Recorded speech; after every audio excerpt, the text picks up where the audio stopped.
आज हम डिस्कस करने जा रहे हैं हिंदी ग्रामर के मिक्स क्वेश्चंस।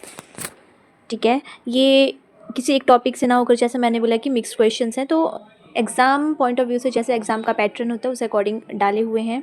50 क्वेश्चंस हम टोटल यहाँ पे डिस्कस करेंगे। आप कमेंट सेक्शन में हमें बता सकते हैं कि 50 में से आपके कितने क्वेश्चंस ठीक हो रहे हैं। जैसे फर्स्ट क्वेश्चन हम देखते हैं, बोलते समय मुख के कितने उच्चारण स्थानों का प्रयोग होता है। जब हम बोलते हैं तो कितने उच्चारण स्थानों का प्रयोग होता है, तो इसका आंसर होगा हमारे पास 5। देख लेते हैं थोड़ा सा कौन कौन से हैं वो उच्चारण स्थान। जैसे हमारे पास होता है कंठ, तालु, मूर्धा, दंत और ओष्ठ। ठीक है, तो ये हमारे पास 5 उच्चारण स्थान जिनका हम प्रयोग करते हैं।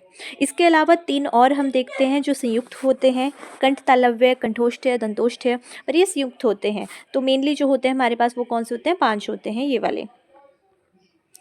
नेक्स्ट क्वेश्चन हम देखते हैं, निम्नलिखित में से अंतस्थ व्यंजन नहीं है, कि इनमें से कौन सा अंतस्थ नहीं है। तो अंतस्थ कौन कौन से होते हैं, य, र, ल और व। तो इनमें से जो अंतस्थ नहीं है ये हमें पता चल रहा है कि प अंतस्थ नहीं है। नेक्स्ट देखते हैं, अनुगामी शब्द में कौन सा उपसर्ग है। तो अनुगामी शब्द में जो उपसर्ग है वो है अनु। अनु उपसर्ग का प्रयोग किया गया है अनुगामी में। नेक्स्ट है हमारे पास, निर्वासित में कौन सा प्रत्यय है। तो निर्वासित में जो प्रत्यय है ये निवास है। मूल शब्द यहाँ पे निवास है और इसमें लगा हुआ है इत प्रत्यय जोड़ा गया है। ठीक है, तो इत होगा इसका आंसर। निर्वासित में इत प्रत्यय का प्रयोग किया गया है। इसके बाद आता है धमाका, लड़ाकू, उड़ाक और छिलका। इनमें कौन सा प्रत्यय है। प्रत्यय जो लास्ट में जुड़ता है ये तो आपको पता ही होगा। जैसे धमाका में आ का प्रत्यय जुड़ा हुआ है, लड़ाकू में आकू प्रत्यय जुड़ा हुआ है, उड़ाक में आक प्रत्यय जुड़ा हुआ है और छिलका में का प्रत्यय जुड़ा हुआ है। तो फर्स्ट ऑप्शन हो जाएगा हमारा सही यहाँ पे। नेक्स्ट देखते हैं, प्रतिक्षण में कौन सा समास है। अब देखो, प्रतिक्षण है, यहाँ पे प्रति जो है एक उपसर्ग है, ये तो आपको पता है। ठीक है, और ये उपसर्ग क्या होते हैं, उपसर्ग जो होते हैं ये अविकारी शब्द होते हैं। ठीक है, जब जिसमें अविकारी शब्द का उपयोग होता है या उपसर्ग जो है पहले आगे जुड़ती है तो वो होता है हमारे पास अव्ययी भाव। तो प्रतिक्षण में प्रति उपसर्ग का प्रयोग हुआ है, ये एक अव्ययी भाव समास है हमारे पास। नेक्स्ट हमारे पास है, राह खर्च में कौन सा समास है। तो राह खर्च होता है राह के लिए खर्च। ठीक है, तो के लिए है तो के लग रहा है, तो इससे हमें ये पता लगे ये तत्पुरुष है। और तत्पुरुष में भी अगर आप देखोगे कौन सा तत्पुरुष है तो ये संप्रदान तत्पुरुष है। नेक्स्ट हमारे पास आता है यहाँ पे, ऋण मुक्त में कौन सा समास है। ऋण मुक्त, ऋण से मुक्त। अब यहाँ पे ऋण से मुक्ति हो रही है। ठीक है, तो ये तो आपको पता लग गया, से आपको पता लग गया कि ये जो है तत्पुरुष है। पर कौन सा तत्पुरुष है। देखो, ऋण से मुक्ति मतलब क्या हो रही है, हमारे पास जुदाई हो रही है। यहाँ पे जुदाई के लिए हम यूज़ करते हैं अपदान तत्पुरुष। नेक्स्ट देखते हैं अब हमारे पास यहाँ पे, नेक्स्ट है हमारे पास, किस वाक्य में वर्तमान क्रिया वर्तमान काल में है। अब देखो लास्ट से देखते हैं, थे ये तो आ गया पास्ट मतलब कि भूतकाल, यहाँ भी थे है भूतकाल, ये उठी है आ ए ई क्या होता है, सामान्य भूतकाल होता है, तो ये भी गलत है। मैं तुम्हारा पत्र पढ़ रहा हूँ क्या हो गया, वर्तमान काल, तो यहाँ पे ये वाला आंसर हो गया इसका। नेक्स्ट हम देखते हैं, किस वाक्य में अकर्मक क्रिया नहीं है। अकर्मक नहीं है मतलब सकर्मक है। अकर्मक क्या होता है, जिसमें कर्म एब्सेंट होता है। सकर्मक होता है जिसमें कर्म प्रेजेंट है। तो हमने देखना है कि कर्म किस में है। सूरजभान आता है, इसमें कर्म एब्सेंट है तो ये तो नहीं हो सकता। सरोज खाती है, क्या खाती है हमें स्पष्ट नहीं है, तो यहाँ पे ये भी अकर्मक है। मोहन खाएगा, ये भी अकर्मक है, क्या खाएगा हमें नहीं पता। राहुल काम करता है, अब करता है क्रिया है और क्या करता है, काम करता है, तो यहाँ पे काम है कर्म, तो ये सकर्मक वाक्य हुआ यहाँ पे, बाकी सारे अकर्मक वाक्य हैं। नेक्स्ट है हमारे पास, कौन सा शब्द पुल्लिंग है। तो दया, भाषा, माया और या फिर आभार। इनमें से देखो, दया की जाती है, भाषा बोली जाती है, माया होती है, तो फिर आभार जो है ये पुल्लिंग है। बाकी सारे यहाँ पे ये जो दिए गए हैं ये स्त्रीलिंग है। कौन सा शब्द स्त्रीलिंग नहीं है, इनमें से कौन सा स्त्रीलिंग नहीं है। तो देखो, इच्छा होती है, ठीक है, निराशा भी होती है, अंत्योष्टि की जाती है, तो झुरमुट, झुरमुट जो है ये पुल्लिंग शब्द है। झुरमुट का मतलब होता है वनस्पति का समूह। झुरमुट शब्द का अर्थ हुआ यहाँ पे हमारे पास क्या होता है, वनस्पति के समूह को बोलते हैं झुरमुट। नेक्स्ट हमारे पास है कर्मवाच्य का उदाहरण बताओ जिसमें कर्म प्रेजेंट है। कर्मवाच्य का उदाहरण मतलब जिसमें कर्म प्रेजेंट है। तो शीला से पढ़ा भी नहीं जाता, ठीक है। अच्छा, इससे आगे वाला देखते पहले। शीला से हंसा भी नहीं जाता। हंसना तो ठीक है, एक क्रिया हो रही है, पर इसमें कर्म एब्सेंट है, तो ये अकर्मक वाक्य है, ठीक है। तो कर्म प्रेजेंट होना चाहिए, मतलब उसमें सकर्मक ही कर्मवाच्य हो सकता है। शीला से चला नहीं जाता, अब चलना भी क्रिया है तो कर्म इसमें एब्सेंट है। हिला नहीं जाता, हिलना भी क्रिया है, कर्म इसमें भी एब्सेंट है, ठीक है। अब शीला से पढ़ा भी नहीं जाता, ये है कैसा, ये है कर्मवाच्य, ठीक है। तो यहाँ पे आंसर हो जाएगा इसका 14 का ए। नेक्स्ट देखते हैं हम, भाववाच्य का उदाहरण बताना है अब आपने, ठीक है। तो भाववाच्य देखो, दादी से चला नहीं जाता, अगेन चलना क्रिया है पर इसमें कर्म एब्सेंट होता है, तो ओ सॉरी, देखो हाँ मैं बोल रही हूँ कि यहाँ पे क्रिया है, कर्म एब्सेंट है, तो ये लिखते हैं। हाँ नीचे देखो, भाववाच्य, भाववाच्य में देखो ये जो मोहन ने खाना नहीं खाया, मोहन ने खाना नहीं खाया, ये तो सिंपल वाक्य है, तो ये तो भाववाच्य हो ही नहीं सकता। कुलियों ने सामान नहीं उठाया, ये भी सिंपल वाक्य है।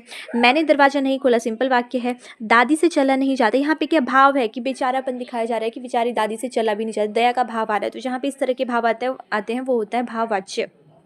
नेक्स्ट है हमारे पास, सदा एक वचन में प्रयुक्त होने वाले शब्द। कौन सा शब्द है जो हमेशा एक वचन में प्रयोग होता है? जैसे होश, लोग, होश, होश आया नहीं आया, लोग, लोग बहुत सारे होते हैं, ठीक है, तो इसके लिए तो ये यूज़ नहीं होगा। इसके बाद हमारे पास नेक्स्ट देखते हैं हम, प्राण, प्राण चले हुए हैं, ठीक है, बाल, तो ये भी जो है वो बहुवचन में होते हैं। हस्ताक्षर, जनता जो होती है वो एक वचन का शब्द है, लेकिन हस्ताक्षर जो है बहुवचन का शब्द है। चर्चा की जाती है मतलब सिंगल, जनता एक वचन जो मैंने पहले बोला, तो इसका आंसर होगा चर्चा और जनता हमेशा एक वचन में होते हैं, बाकी सारे ऊपर वाले जो हैं ये बहुवचन में प्रयोग किए जाते हैं। तिथि, तिथि का बहुवचन बनाना है, जब देखो ना, जब भी छोटी ई की मात्रा होती है पहले और उसको अगर बहुवचन में बनाना हो तो फिर हम क्या जोड़ देते हैं, ये जोड़ देंगे हम चंद्रबिंदी। तो इस तरह से तिथि का बहुवचन होगा तिथियां। हाँ, तो इस तरह से तिथि का बहुवचन हो जाता है तिथियां। नेक्स्ट देखते हैं हम, सरल वाक्य बनाना, पहचानना इनमें से कौन सा। देखो पहले वाक्य में नेहा रात भर पढ़ती है क्योंकि, अब क्योंकि शब्द लग रहा है मतलब ये मिश्र वाक्य है, तो ये नहीं हो सकता। नेहा रात भर परीक्षा में सफल होने के लिए पढ़ती है, ये सिंपल वाक्य है, ठीक है, आंसर इसका ये होगा। अब नीचे वाला देख लेते हैं क्यों नहीं है, ठीक है। रात भर नेहा इसलिए पढ़ती है कि, अब की शब्द यूज़ हो रहा है तो अगेन ये क्या है, ये कर्म, ये मिश्र वाक्य है, ठीक है, तो ये भी नहीं हो, ये इसलिए नहीं होगा। नेहा रात भर पढ़ती है जिससे, तो ये जिससे है, ये सारे वाक्य जो है आगे वाले के ऊपर डिपेंड कर रहे हैं, इंडिपेंडेंट वाक्य नहीं है ये पीछे वाले, तो इसलिए ये सारे मिश्र वाक्य हैं, तो बी इसका आंसर है हमारे पास। नेक्स्ट देखते हैं, संयुक्त वाक्य पहचानना है अब आपने, ठीक है। संयुक्त होते हैं दो इंडिपेंडेंट वाक्य जो और जैसे शब्द से किसी से जुड़े होते हैं। जैसे जो परिश्रम करेगा उसे सफलता मिलेगी, जो सफलता मिलना किसके ऊपर डिपेंड कर रहा है, परिश्रम करने पे, मतलब ये मिश्र वाक्य है। फिर है, यह वही बच्चा है जो कल गिर गया था, तो जो कल गिर गया था किसके ऊपर डिपेंड कर रहा है, यही, यह वही बच्चा पे, ठीक है, तो ये भी क्या है, मिश्र वाक्य है, पिछला वाक्य अगले पे डिपेंड कर रहा है। शाम हुई, सिंगल वाक्य है, और गाय घर लौट गई। अब देखो ये अकेला वाक्य इंडिपेंडेंट वाक्य है दोनों, गाय घर लौट गई खुद में पूर्ण वाक्य है, ठीक है, इसको किसी दूसरे की जरूरत नहीं है। शाम हुई ये भी पूर्ण वाक्य है। अब इन दो पूर्ण वाक्यों को और शब्द जोड़ रहा है, तो ये हो गया हमारे पास संयुक्त वाक्य। ये बगीचे में सुंदर फूल खिले हैं, ये तो साधारण वाक्य हुआ हमारे पास। नेक्स्ट, घड़ी संज्ञा का प्रकार। घड़ी में कौन से प्रकार की संज्ञा है? घड़ी जो है ये जातिवाचक संज्ञा, अलग अलग घड़ियां होती हैं हमारे पास, तो घड़ी एक जाति है। नेक्स्ट देखते हैं, राष्ट्र शब्द की भाववाचक संज्ञा कौन सी है? राष्ट्र में राष्ट्रीयता का भाव होता है। फिर नेक्स्ट, क्रियार्थक संज्ञा सदा किस रूप में पाई जाती है? अब क्रियार्थक संज्ञा कौन सी होती है? देखो जैसे हमारे पास सोना हो गया, टहलना हो गया। अब इनको समझो ज़रा सा कि सोना हो गया, टहलना हो गया, क्रियार्थक संज्ञा को जब हम देख रहे हैं तो ये सारे के सारे एक वचन में होती है, ठीक है। मुझे सोना है, सोनी थोड़ा होता है, ठीक है, तो ये एक वचन और पुल्लिंग में पाई जाती है, तो इसका आंसर होगा बी। क्रियार्थक संज्ञा हमेशा किस में पाई जाती है? एक वचन और पुल्लिंग में पाई जाती है क्रियार्थक संज्ञा। नेक्स्ट क्वेश्चन है हमारे पास, हिंदी में कुल कितने सर्वनाम होते हैं? तो 11 होते हैं। फिर आगे है, निजवाचक सर्वनाम कौन सा? देखो आज अपनापन कहाँ है, ठीक है, तो इसमें निजवाचक शब्द कोई भी नहीं है, तो पहला तो नहीं होगा। उसके बाद नेक्स्ट आता है हमारे पास, यह समस्या मैं आप ही हल कर लूँगा। अब देखो आप ही, आप में मतलब सेकंड पर्सन की बात नहीं कर रहे हैं, आप मतलब खुद ही हल कर लूँगा, तो निजवाचक सर्वनाम ये वाला हुआ। फिर नेक्स्ट है हमारे पास अध्यापक को पुरस्कार दीजिए। कर्ता ने कर्म को, तो को लगा है, मतलब यहाँ पे आंसर क्या होगा इसका, कर्मवाच्य। छत से ईंट गिरी, है ना, कर्ता ने कर्म को करंट से। अब देखो यहाँ पे करंट से क्यों नहीं हो रही, यहाँ पे देखो ये छत से ईंट गिरी, मतलब ईंट की छत से क्या हो रही है, यहाँ पे जुदाई हो रही है। और जुदाई के लिए हमें पता है हम यूज करते हैं अपदान। नेक्स्ट है हमारे पास काटना का तत्सम क्या है। काटना का तत्सम होता है कर्तन। नेक्स्ट क्वेश्चन है हमारे पास अकार्य का तद्भव क्या होता है। कार्य को तद्भव में बोलते हैं काज, ठीक है। तो अकार्य मतलब कि अकाज। आगे यहाँ पे है ऋणात्मक का विलोम बताना है आपने, तो ऋणात्मक का विलोम होता है धनात्मक। नेक्स्ट है हमारे पास ग्रीवा का पर्याय, तो ग्रीवा का पर्यायवाची होता है गर्दन। अब गर्दन ये भी ठीक होता है और ये भी ठीक होता है, तो दोनों गर्दन ठीक होते हैं। नेक्स्ट है हमारे पास ग्रीवा का पर्याय शब्द। ग्रीवा का पर्याय गर्दन, ये तो अच्छा हमने देख लिया ऑलरेडी, रिपीट है। चैत्र का समानार्थी नहीं है, इनमें से कौन सा चैत्र का समानार्थी नहीं है। देखो जो संवत का पहला महीना होता है उसको भी चैत्र बोलते हैं, यज्ञ भूमि को भी चैत्र बोलते हैं, बौद्ध भिक्षु को भी बोलते हैं। जो नहीं बोलते हैं वह युद्ध भूमि को चैत्र नहीं बोलते हैं। तो एक्चुअल आंसर कौन हुआ हमारे पास, फर्स्ट। नेक्स्ट है हमारे पास शिव का कौन सा अर्थ नहीं है। महादेव शिव को बोलते हैं, पशुपति शिव को बोलते हैं, शंकर शिव को बोलते हैं, चक्रपाणी बोलते हैं विष्णु जी को, तो सी हुआ इसका आंसर। नेक्स्ट हमारे पास है महात्मा का विलोम होता है दुरात्मा। फिर इकाई का विलोम होता है दहाई। घट का अर्थ होता है, बताओ घट का अर्थ कौन सा नहीं होता है, हमने नहीं लिखना है, ठीक है। तो घट का अर्थ इनमें से कौन सा नहीं होगा, देखो मन, शरीर, घड़ा या समूह। जो घट होता है ना, मन को भी घट बोलते हैं, ठीक है, कि घट मन को भी बोलते हैं, शरीर को भी बोलते हैं, घड़े को भी बोलते हैं। जो नहीं बोलते हैं घट वो होता है समूह को घट नहीं बोलते हैं। तो सही आंसर कौन सा हुआ, समूह हुआ इसका सही आंसर। नेक्स्ट क्वेश्चन है ये हमारे पास दो रूप समांतर, मतलब इनमें से कौन से दो शब्द हैं जो समांतर है। देखो ये क्वेश्चन पहले भी हमने डिस्कस किया था, गर्दन और गर्दन जो है ये समांतर शब्द होते हैं। साधु जो है इसकी वर्तनी ये लिखा ही गलत है, ठीक है, तो ऐसा कोई शब्द ही नहीं होता है, ये शब्द ही गलत है, ठीक है। छोटे ऊ की मात्रा होती है। समान समान दोनों का अलग अर्थ है, और दोनों का भी अलग अर्थ है। गर्दन और गर्दन दोनों जो है वो सेम अर्थ देते हैं, समांतर शब्द हैं ये दोनों।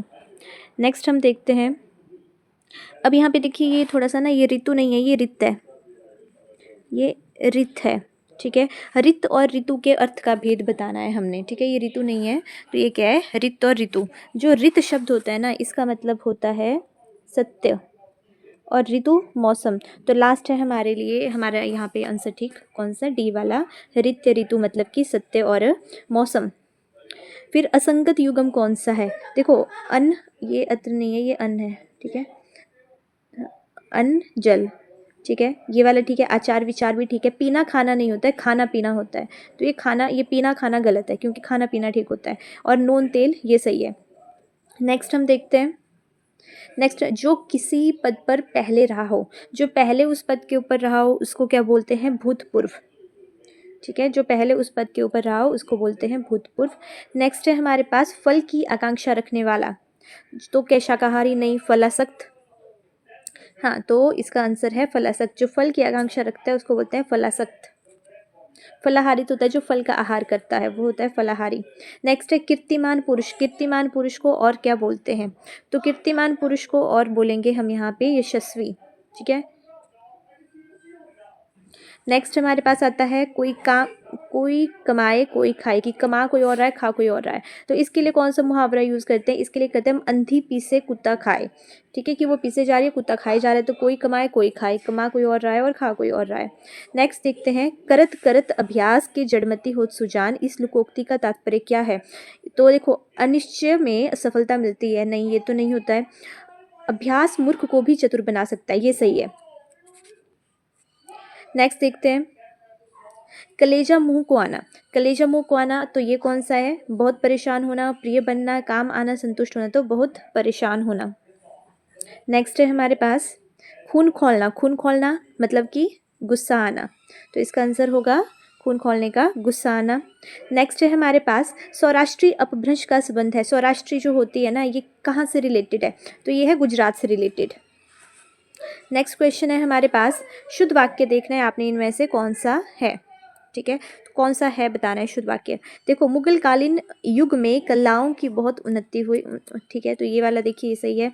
फिर है, साहब ने कहा कि, अब ये गलत क्यों है ये देखना है। अब की के आगे कॉमा लगा दिया, कॉमा और की दोनों साथ में नहीं चलते हैं, तो इसलिए सेकंड वाला गलत है।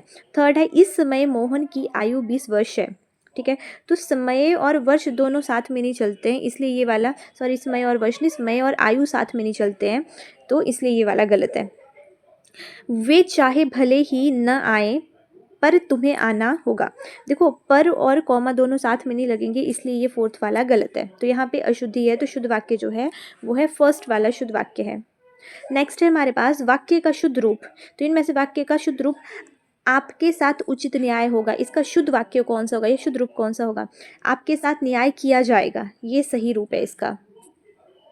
नेक्स्ट है हमारे पास, गोवा की सबसे पुरानी भाषा कौन सी है? तो गोवा की सबसे पुरानी भाषा बंगाली, कोंकणी, मराठी, हिंदी, तो आंसर होगा इसका कोंकणी। नेक्स्ट है हमारे पास, वाक्य का सही क्रम लगाना है हमने प्रश्न में। तो ये है, प्रतियोगिता में भेजे गए फोटो, तो पहली लाइन तो ठीक है, इसके बाद लगाना है, ठीक है। तो पहला देखते हैं, अवश्य भेजे, तो प्रतियोगिता में भेजे गए फोटो अवश्य भेजे, मतलब ये तो नहीं है। अगला देखते हैं, प्रतियोगिता में भेजे गए फोटो के साथ उचित आकार का पर्याप्त डाक, हाँ ये हो सकता है, तो र देख लिया हमने पहले, डाक। अब ऊपर वाले को देखते हैं, अवश्य भेजें ताकि फ़ोटो अस्वीकृत, अब लग तो ये ठीक रहा है अभी, ठीक है, तो यह अगर लिख लेते हैं, फिर देखते हैं, होने पर उसे वापस भेजा जा सके।